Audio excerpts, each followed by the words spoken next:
तो प्रीएम्बल में यहाँ जो इम्पोर्टेंट चीज दी गई है, आप जब अपने बुक में देखेंगे, बुक खोल दें आप अपना, ठीक है, क्योंकि हम बुक से ही पढ़ते हैं सारा कुछ, और वो लॉ गेट वाले जो टेस्ट देते हैं वो बुक से ही उठाते हैं, ठीक है। तो बुक में आप देखेंगे जो फर्स्ट पेज पे ऊपर ऊपर एक डेट लिखी होगी, 21 मार्च 1908। आपने भी सवाल किया कि सर ये 1908 क्या है, ठीक है, तो ये टोटल डेट है 21 मार्च 1908। इस डेट को, इस साल में ये एक्चुअली कानून बना था, सिविल प्रोसीजर कोड बना किस साल में था? 1908 में बना था, इसीलिए इसका नाम है सिविल प्रोसीजर कोड 1908। और किस उस मखसूस डेट और महीने को बना था? वो थी 21 मार्च।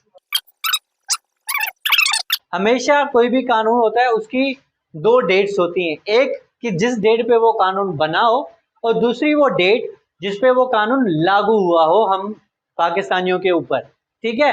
तो ये तो वो डेट है जहां पे, जिस डेट पर ये कानून बना था। अब अगर सवाल आ जाए कि भाई ये कानून कब बना था, तो आपको होगा ये डेट में कि भाई 21 मार्च 1908 में बना था, ठीक है। तो मार्च होगा, 1908 भी होगा, डेट वो आगे पीछे करके आपको कंफ्यूज करने के लिए 21, 22, 23, 24 मार्च करके, अगर आपको पढ़ा होगा कि यार 21 मार्च को बना है, तो आप 21 मार्च को फौरन ही टिक कर देंगे, क्योंकि आपको पता है, आपने पढ़ा है। इस सेक्शन 1 लिखा होगा short title commencement and extent. अब जो ये है ना शॉर्ट टाइटल, इसका मतलब होता है कि इस कानून का नाम क्या है, ठीक है। इस कानून का नाम तो आपने बुक, आगे आगे क्या आ जाता है? कमेंसमेंट। कमेंसमेंट का मतलब होता है कि भाई कब से लागू होगा। कब लागू हुआ हमारे ऊपर? 1 जनवरी 1909, यानी 1908 के बाद जो साल नया शुरू हुआ, उसके पहले महीने की पहली तारीख से हमारे ऊपर इस कानून लागू कर दिया। भाई आपके ऊपर ये सिविल प्रोसीजर कोड 1 जनवरी 1909 से आपके ऊपर लागू हो गया। तो अब आ जाते हैं हम तीसरे पे। ये वर्ड आपको याद करना है, इसके साथ जहन में रखना है, एक्सटेंट, ठीक है। ये सबसेक्शन 3 है, यहाँ उसमें पढ़ते हैं। एक्सटेंट का मतलब ये होता है, मैं आपको समझा दूं कि ये अब बना कब? 21 मार्च 1908 को बन गया। शॉर्ट टाइटल इसका क्या है? Code of civil procedure code. लागू कब हुआ? 1 जनवरी 1909। अब एक्सटेंट का मतलब है कि भाई कहां कहां लागू है? सिर्फ सिंध में है, पंजाब में है, या पूरे पाकिस्तान में है? कहां लागू है? तो ये लागू होने की हद बताएगा। एक्सटेंट मतलब हद बताएगा कि कहां कहां लागू है, ठीक है। पूरे पाकिस्तान में लागू है भाई। सेक्शन सेकंड जो है इसमें वो डील करता है डेफिनेशंस के साथ। अब इसमें जो सेक्शन 2 है ये डेफिनेशन से रिलेट करता है। सबसे पहला है इसका सबसेक्शन वर्ड, जिसमें वर्ड दिया गया है कोड, CODE, कोड। अब यहाँ इस कोड का मतलब है कि भाई ये जो किताब आपके हाथ में आप पकड़े बैठे हैं ना, इसके सेक्शन 1 से लेके आखिरी पेज तक इस सारे सेक्शंस को हम कोड कहते हैं। अब आ जाता है सबसेक्शन 2, डिक्री। इसका मतलब ये है, यहां तक हम इसको समझते हैं, इसका मतलब ये है कि भाई डिक्री किसी भी जज के फैसले को कहते हैं, और वो ऐसा फैसला हो जो दो पार्टीज के बीच में उनके किसी राइट्स को उसने डिटरमिन किया हो, यानी उसके राइट के ऊपर कोई फैसला दिया। सेक्शन 3 के ऊपर डिक्री होल्डर। डिक्री होल्डर यानी जिसके फेवर में डिक्री हो। 5 में फॉरेन कोर्ट। फॉरेन कोर्ट का मतलब कि वो कोर्ट जो पाकिस्तान में सिचुएट ना हो, वो पाकिस्तान की जुरिडिक्शन लिमिट्स के, जो नक्शा है ना पाकिस्तान का, उसकी उस लिमिट से बाहर कहीं सिचुएट है तो उसको हम फॉरेन कोर्ट कहेंगे। अगर बाहर कहीं सिचुएट है तो किसी और कंट्री की होगी, इंडिया की हो सकती है, अफगानिस्तान की हो सकती है, चाइना की हो सकती है, और यूके, कनाडा, यहाँ दूर दूर की भी हो सकती है, ठीक है। पाकिस्तान के लिमिट्स के बाहर जो भी होगी उसको फॉरेन कोर्ट कहेंगे। नीचे है 6 में फॉरेन जजमेंट।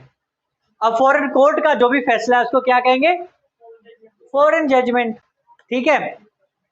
आगे आ जाता है गवर्नमेंट प्लीडर।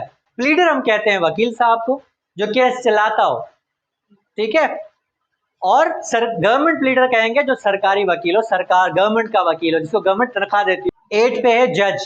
जज तो आपको पता है, जो कोर्ट में आके बैठ गया, प्रिजाइड कर रहा है, रीडर को डायरेक्शन दे रहा है, स्टेनो को डायरेक्शन दे रहा है, वकीलों को केस सुन रहा है, फैसले दे रहा है, तो उसको जज कहते हैं। अब आ जाता है 9 में जजमेंट। डिक्री खाली वर्ड भी है ना, 2 भी पढ़ा ना आपने, उसमें खाली डिक्री लिखा हुआ है। डिक्री का मतलब है जज साहब का फैसला। अब वो फैसला क्यों दे रहा है, किस रीजंस के बेस पे दे रहा है, उसको कहते हैं जजमेंट। ग्राउंड्स ऑफ डिक्री और स्टेटमेंट ऑफ अ जज of the grounds of decree. अब ग्राउंड्स क्या है, रीजंस, ठीक है, किसके रीजंस, ऑफ डिक्री। आगे 10 जजमेंट डेटर, ये भी हमने अभी भी बातों बातों में पढ़ लिया। जजमेंट डेटर किसको कहते हैं, जिसके हक में ना हो, जिसके अगेंस्ट हो, हाँ, उसको जजमेंट डेटर कहते हैं। और जिसके फेवर में, उसको क्या कहते हैं,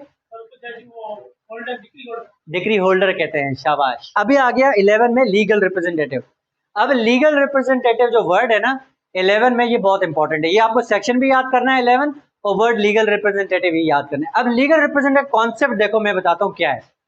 लीगल रिप्रेजेंटेटिव का कॉन्सेप्ट ये है कि अगर कोई भी शख्स वो उसकी डेथ हो जाती है, अब वो जाहिर सी बात है उसकी प्रॉपर्टी घर वगैरह होगा, अब वो उसके घर वगैरह जिसको भी उसके बच्चों में शेयर जाएगा, लीगल एयर्स में उसको शेयर जाएगा, जो भी उसकी प्रॉपर्टी को रिप्रेजेंट कर रहा होगा आगे, वो उसके लीगल रिप्रेजेंटेटिव है। अब आते हैं 12 मीन प्रॉफिट। मीन प्रॉफिट क्या है, मीन प्रॉफिट वो है कि भाई जब से वो मेरी प्रॉपर्टी में बैठा हुआ है गैर कानूनी कब्जे में, कब से लेके वो उस पर बैठा हुआ है, उसको इस्तेमाल कर रहा है, यूज कर रहा है, तो वो उस पर जितने भी एक्सपेंसेस हैं जो उसने किराया वगैरह है वो तो मुझे देगा इंटरेस्ट के साथ। अब आप आगे आ जाते हैं 13 मूवेबल प्रॉपर्टी, जो प्रॉपर्टी एक जगह से दूसरी जगह मुंतकिल हो सकती है। अब ये जो ये घर है ये मुंतकिल हो सकता है, मेरे मोहल्ले चल सकता है, नहीं, क्यों, मूवेबल नहीं है, ये इमूवेबल है कि ये मूव नहीं कर सकती। ठीक है, मैं कहता हूँ यार ये कुर्सी लेके चलो मेरे घर, क्या ये मूवेबल है। अब आ गया ऑर्डर। अब ऑर्डर, ये मैंने डिक्री पढ़ रहे थे तो ऑर्डर का मैंने आपको बताया था। अब जैसे डिक्री का मतलब है फैसला, तो ऑर्डर का भी मतलब है फैसला। फर्क क्या है सर, फर्क यह है कि डिक्री में जज साहब जब फैसला देता है तो दो पार्टीज का राइट के ऊपर फैसला देता है कि जब भाई इसका कब्जा इंसाफ अली का है, ठीक है, तो ये उसने कब्जे का राइट को ऊपर फैसला दिया, तो इसको कहेंगे डिक्री। ठीक है, ऑर्डर के अंदर कोई भी ऐसा राइट के ऊपर फैसला नहीं होता। तो क्या ऑर्डर के बाद है प्लीडर। प्लीडर हमने समझा है, अभी गवर्नमेंट प्लीडर पढ़ा, गवर्नमेंट प्लीडर का मतलब क्या है और प्लीडर का मतलब क्या है, ठीक है। उसके बाद है 17 पब्लिक ऑफिसर। ठीक है, अब यहाँ लिखा हुआ है कि भाई गवर्नमेंट में जो भी सरकारी बंदा नौकरी कर रहा है वो पब्लिक ऑफिसर है। पब्लिक ऑफिसर यानी अवाम का ऑफिसर। अब ये जो ABCD है, ए में लिखा हुआ है एवरी जज, जितने भी जजेस हैं हमारे वो सारे पब्लिक ऑफिसर है। बी में लिखा है every person in the service of government. ठीक है, गवर्नमेंट लिखा हुआ क्या है, सर्विस ऑफ पाकिस्तान, पाकिस्तान की कोई भी किसी भी नौकरी में है, वो सर्विस में है, वो भी पब्लिक ऑफिसर है। ठीक है, अब ऐसे ये सारी डेफिनेशन डिटेल्स में लिखी हुई है, इतनी इंपॉर्टेंट नहीं है, इसको हम स्किप करेंगे।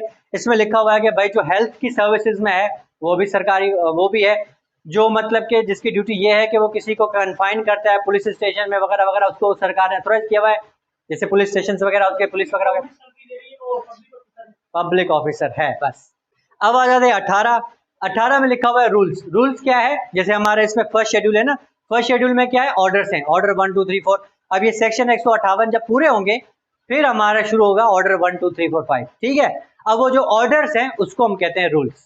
उसके बाद है 19 शेयर इन कॉर्पोरेशन। ठीक है, ये जो प्राइवेट कंपनीज वगैरह होती है उसमें जो शेयर्स वगैरह होते हैं उनको शेयर इन कॉर्पोरेशन कहते हैं। ठीक है, अब ये सेक्शन 19 आपको याद। और साइन का मतलब है, साइन इंक्लूड स्टैम्प्ड। साइन का मतलब क्या होता है, सिग्नेचर। अगर ठप्पे को भी वो इग्नोर कर रहा है, अगर ठप्पा भी लगा हुआ है तो उसका मतलब है साइन हुआ हुआ है। ठीक है, अब है subordinate courts, section 3। Subordinate courts में कह रहा है कि भाई जो आपकी डिस्ट्रिक्ट कोर्ट है ना, डिस्ट्रिक्ट कोर्ट, जिले में जो एक कोर्ट होती है ये हाई कोर्ट के मातहत होती है, और डिस्ट्रिक्ट कोर्ट से जितनी नीचे छोटी जितनी भी दूसरी कोर्टें हैं वो जो छोटी कोर्ट हैं वो डिस्ट्रिक्ट कोर्ट और हाई कोर्ट के मातहत है। सेक्शन 5 में कि भाई क्या ये किताब रेवेन्यू कोर्ट्स के ऊपर अप्लाई होता है या नहीं होता है। Application of the code to the revenue courts, इसका मतलब ये है क्या ये किताब रेवेन्यू कोर्ट्स के ऊपर अप्लाई होता है या नहीं होता है।